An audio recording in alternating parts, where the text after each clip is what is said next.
కమ్మని చరితము రాదామంటే కవి వాల్మీకి కానయ్యా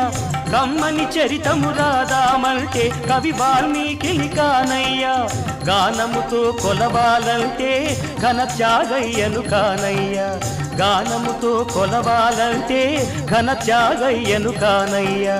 ఆశతో కోవెల కడదామంటే తహసీల్దారును కానయ్యా ఆశతో కోవెల కడదామంటే తహసీల్దారును కానయ్యా ఆఖరికి మనసిద్దామంటే అది ఏనాడో నీదయ్యా ఏమయ్యా ఏమయ్యా ఓ రామయ్యా ఎలా సేవించాలయ్యా నిన్ను ఏమని కీర్తించాలయ్యా ఏమయ్యా ఓ రామయ్యా